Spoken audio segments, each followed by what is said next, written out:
Good morning, Wednesday morning, heading out again to Rothschild Boulevard, back-to-back meetings there, including Ido from the Ministry of Strategic Affairs and Public Relations for the State of Israel. That's going to be an interesting one, along with several other meetings. Then going to Cyber Reason, one of the hottest cyber companies in Israel, and then I-24. Super geeky day ahead.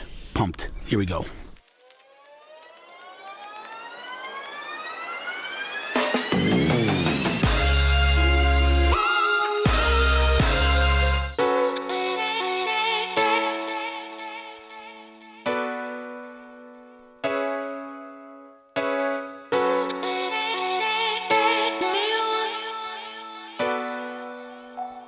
I've been coming to Tel Aviv for like a decade, and I somehow discover these quaint little streets in Tel Aviv. New places all the time. In this case, my friend Inbar introduced me. Come say hi. Camera's facing this way. Remember her from a couple of days ago? So again, the way things happen in this country, right? Standing in a lobby, going to meet someone, she comes over. Since then, we're hanging out, so it's awesome. We're gonna have coffee in a new cafe called Cafetics, best coffee in town. So I was gonna go to Rothschild. She's like, "What are you doing on Rothschild? Garbage coffee. Come here." Again, seriously. Right. So we're going to this place. But look at this place. It's beautiful here. You're right in the center of Tel Aviv. Also, I mean, you've got King George right there. Dizengoff. You can see Dizengoff Square if you zoom in. I actually am. Are you a tour guide? Not actually, but I've been on a ton of birthright trips and delegations, and it's a really big part of what I do. Awesome.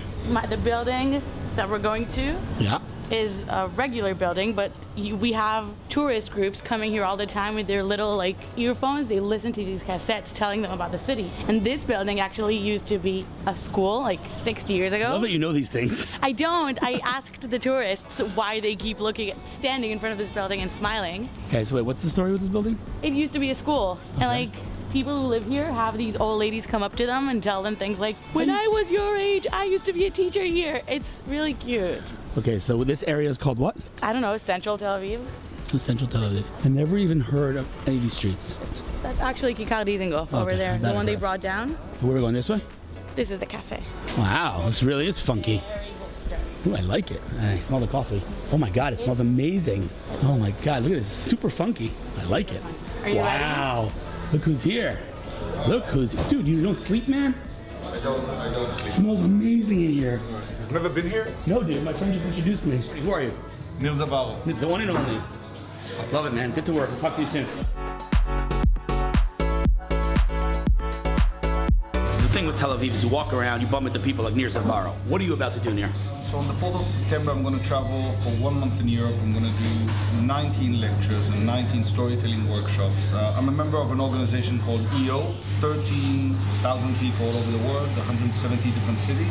So I'm going to do one book, 100 best stories about entrepreneurs. It's about love, failure, success, money, whatever you want. Love it, man. It's going to be amazing. Super awesome. We're going to do a documentary all throughout. There's a camera guy joining me for the whole month. I don't know how come you didn't invite me to come, but whatever. What's your background? You're busy. I know, I'm just kidding. What's your background? So I own a company called Streetwise. We do sales and marketing. We improve businesses. One of the most professional agencies out there, period. Streetwise dot? COIL. C-O-I-L. Streetwise with a Z, right? No, with an S. Streetwise with an S. .co.il. Streetwise.co.il. All right, get back to work, dude. I'm going to have some coffee. Good to see you, my friend.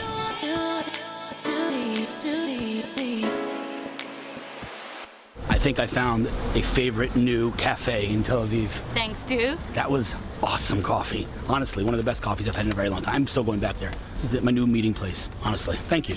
You're welcome. Do it again soon. The heck did I park? Left. That way.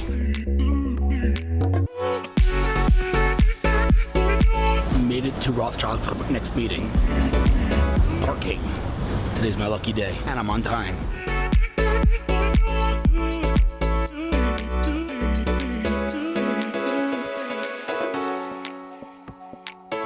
So it's not often that I get someone on the vlog twice in 2 weeks. Doesn't happen often. But you are unique on 80 different levels. And last time we met was at the APEC dinner. Super quick interview before dinner started. So there was no way I was not getting you on camera today. If you had said no, I would have convinced you, by the way. Just letting you know that. He's a very confusing person. Okay, let's start from the beginning here because I'm fascinated by you. What's your name? My name is Keren Etkin. Let's just get this out of the way. What do you do? I'm a gerontechnologist. Say that slowly. Gerontechnologist. You know what that is? Because I didn't know what that was. What is gerontologist? What is that? It's a gerontologist with an expertise in tech. I love how you think I know what a I know what it is now, but I love how you think most people know what a gerontologist is. Well, a gerontologist is an expert in the elderly business, basically. Okay, so It's you... a degree, it's a real degree. So you're an expert on the elderly. Yeah. Love that. Okay, so before we talk about what you do, we'll get there in a second. Give me your background. Like, you grew up in Israel, you studied biology. Yeah, my first degree was in biology. I thought I was going to be a scientist and find a cure for cancer.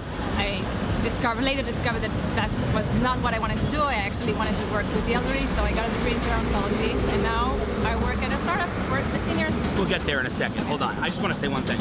I started this vlog, honestly, for one reason only. I wonder, by the way, how this mic is going to do with all the background noise. I think it'll be okay, though. We'll see. But I started this vlog for one reason only. Okay. I've been blogging for all these years, right? Talking about Israeli tech. But then I went to Silicon Valley, and everyone's like, oh, yeah, Waze, it's really amazing. I'm like, oh, yeah, you know Noam, the CEO? They're like, no. I'm like, you know, Mobileye, Amnon Shashua? They're like, no, who's that? I'm like, you guys all heard of Israeli tech, but you don't know the people behind Israeli tech. They're like, you never heard of any of these people. No, none of these founders that me and you know, nobody in Silicon Valley's ever heard their names. And I'm like, that's crazy. I'm like, I'm meeting these people. I'm gonna bring a camera and I'm gonna interview them. I'm gonna give people a window into the people behind Israeli tech. That was the goal. This is like the epitome of the goal of this, meeting people like you. Because I'm serious, like, who grows up saying, I want to be a scientist and cure cancer? Not many people. Yeah. You literally grew up, that was your... Yeah, that was what I wanted to do when I grew up. Amazing. Okay. So then what happened? How did we take a turn into the, let's call it, tech world? What happened? Give me your... Well, first of all, my turn into the gerontology world was because I volunteered with Holocaust survivors during my biology degree. I fell in love with this field and I decided that's what I wanted to do in life, work with older adults. I got a degree and I was working at an NGO at the time. I was supposed to get a big promotion, and then I got offered a job at a startup working on a robot for seniors. And I thought that was the coolest thing, and I just went for it. So I just showed her, because I'm not going to ask you your age, but you weren't familiar with Rocky IV. Well, you knew the movie, but you didn't know about the robot in Rocky IV. Yeah, I thought it was just a boxing movie. Right. So in Rocky IV, for those of us that are older than 18, there's a robot and walks around the house, and it's basically like a companion at home. And when she said we're building a robot for the home, I was like, oh, Rocky IV. That's just aging myself and showing you how old I am. But the reality is, you look at the elderly and you look at the gap, and I'm going to pitch it for you, and you can then expand on my pitch. You look at the gap. We're all living on these devices, every one of us. And our parents and grandparents maybe are a little bit less dependent on these devices. And all we know how to do, I actually wrote an article, literally I wrote an article, something like, do not call me, message me. Like, phone calls, in my opinion, are the most inefficient thing in the world. Because I'm in the middle of working, you call me, I gotta stop what I'm doing. It's intrusive. Yeah, totally. Message me, right? But the thing is, we and you understand that, but the elderly... They want you to pick up the phone and call them. Exactly. So you guys built your company, Intuition Robotics, where you work, and you are the, what's your title there? I'm a gerontologist. That's your title.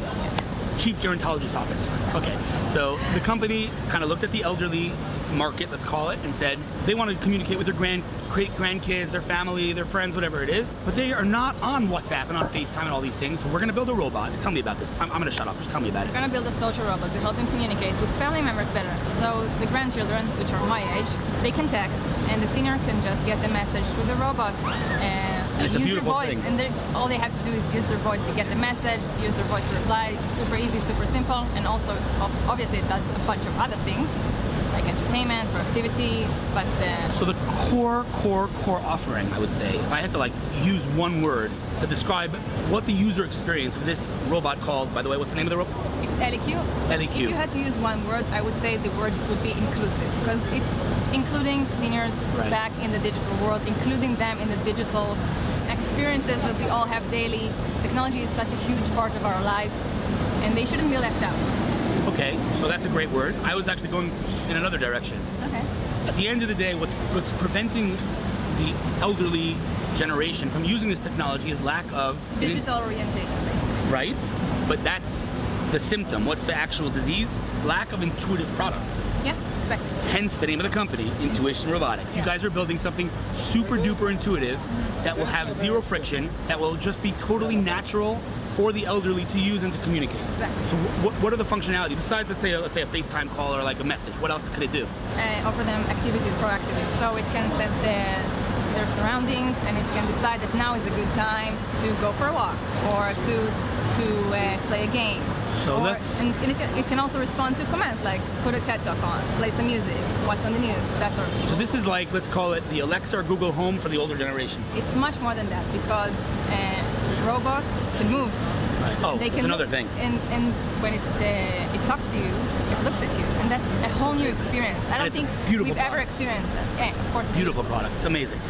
Okay, so the company, can you talk a little bit about how big it is, how much money, or you'd rather not go there? I'd rather not go there. Okay, but let's just say it like this. Tens of employees, tens of millions of dollars from the biggest names in the industry. Can we say that? Yeah. Biggest name, you name it, like the biggest companies you can imagine. Okay, and you're having a good time? Of course. I mean, you're doing something incredible. Yeah, robots are incredible. Robots are the future. Let's throw out a little buzzwords. I like to avoid buzzwords, but a little buzzwords. Well, at the end of the day, the core, let's call it IP or technology of, what's it called again? LEQ? LEQ. I keep forgetting. I'm going to remember. ELLIQ, right? The core, let's call it IP and technology here is at the end of the day, you're building artificial intelligence that is an algorithm that will learn. We call it the cognitive AI stack, which is basically this robot. It's gonna be in your home, in the senior's home. It's gonna be able to learn its habits, its preferences, and adjust itself accordingly. So it's gonna be completely a personalized experience. That's incredible. All I have to say is one thing. When we were talking, you said to me that you always dreamt of being a scientist. I asked you the obvious question. What kind of girl dreams of being a scientist? And you answered me. I used to watch the X-Files, and I used to want to be Dana Scully. So Gillian Anderson, if you're watching this, I'm a huge fan. By the way, you never know. Alyssa Milano watches. There are actually, people do watch this stuff, but I'm just telling you one thing. Scully has got nothing on you. I'm serious. Like, you're building incredible stuff. You're doing incredible things. And you're like I said to you, on so many levels, super duper unique. In addition to everything else we just talked about, you're also blogging. Yeah, I got Talk to me about that. Well, when I first went into this business, I couldn't find a blog that had like a bird's view on what's available out there for seniors in the tech sector. Right. So I started blogging about it. It's thegerontechnologist.com. Okay, well, you gotta spell it for me though. Thegerontechnologist.com. Geron. J. G-E.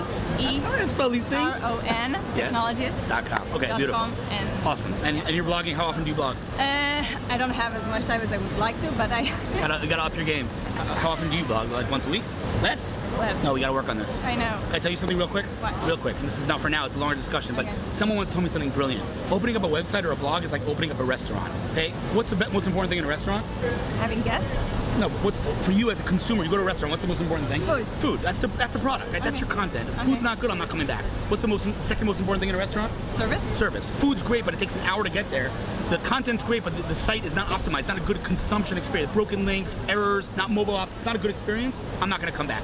Those two things are super small scale. How do you bring millions of people to your restaurant? Food journals talk about you. The more food journals talk about you, more people come into your restaurant, taste the food, get the experience, and it's a snowball, right? Same thing with a blog or a site. The more people talk about you on the internet, link to you, right? The more Google promotes you. How do you get people to talk about you on the internet? If you write one article a day, that's one opportunity a day to talk about. You write 10 articles a day, that's 10 opportunities. You write once a month, it's only one a month that someone can link to you. You want to write as often as you, and I'm telling you, you look at big publishers that write, that have millions and tens of millions of readers, the only thing they do differently than me and you is they write more. That's it. So I'm telling you, like, you can't write once a day, okay, you're busy, whatever, but you gotta write consistently. It's super important. It doesn't have to be, because I know you're like super duper intelligent and you wanna like do research. It doesn't have to be like 50,000 words deep research. Like even if you write, 400 word article about trends or news in the space or an interview with someone, something you can do pretty often and you can like build your blog into something seriously big in not that long of a time. There's my free marketing tip for the day. All right, this was super awesome. I'm really excited we got a chance to catch up again. We're gonna discuss offline if there's anything I can do to help you, but bottom line is, what you're doing is super duper unique. Just keep kicking butt, keep building that blog. 2 years from now, when you're like a hot shot, don't forget me. Of course not. Awesome. Thanks. Thanks, bye.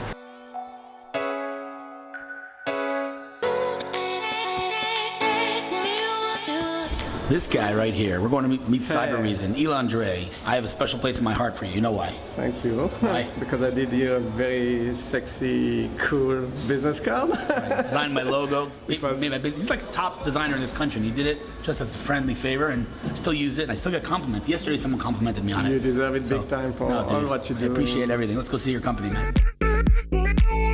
So welcome to Cyber Reason.